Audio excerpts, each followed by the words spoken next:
Сәлем достар, бүгін бізде манник бәліші. Бұл бәліштің ең бастысы оның ерекшелігінде, яғни құрамында. Бұл бәліш 30 минутта дайын болады. Құрамы әрбір үйде бар заттардан құралған. Мұның дәмділігін ауызбен айтып жеткізу мүмкін емес. Қанекей, бірге бастайық.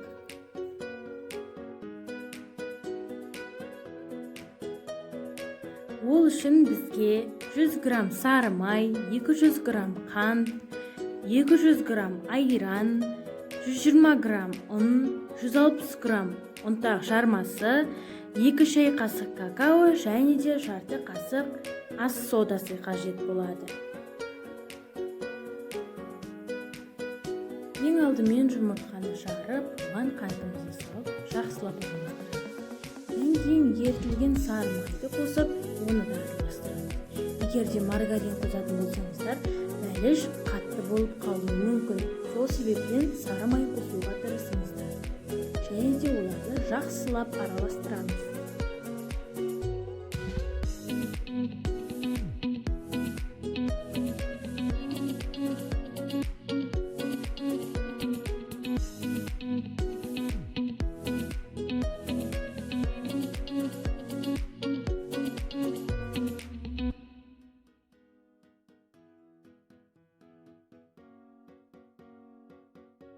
Үш ингредиентімізді жақсылап араластырып болған соң, айранды құятын боламыз. Айранды араластырмай тұра, оған жарты шай қасық ас содасын қосқан дұрыс. Себебі сонда ғана өз формасын ұстауға көмектеседі. Одан кейін ұнға 2 шай қасық какаомызды қосып, жақсылап араластырып, оны електен өткіземіз.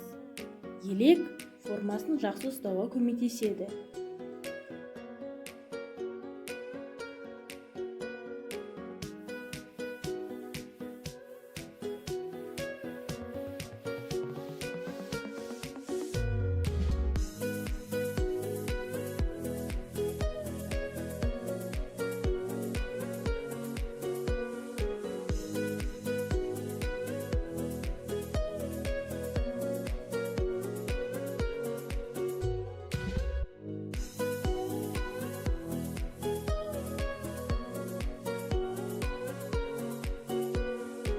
Ұнымызбен араластырып болған соң, бір келкі болғанша ұнтақ жармасын қосып араластырамыз.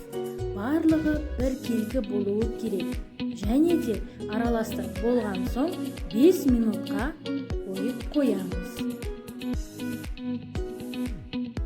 5 минуттан кейінгі бәліштің консистенциясы осындай. Сіздерде егер де пергаментный бумага болса, табаларыңызға салсаңыздар болады. Мен жай ғана сары май жақтым. Менде диаметр 22 сантиметрлік таба, сіздер 18-20 сантиметрлікке салсаңыздар болады. Міне дайын болған бәлішіміз.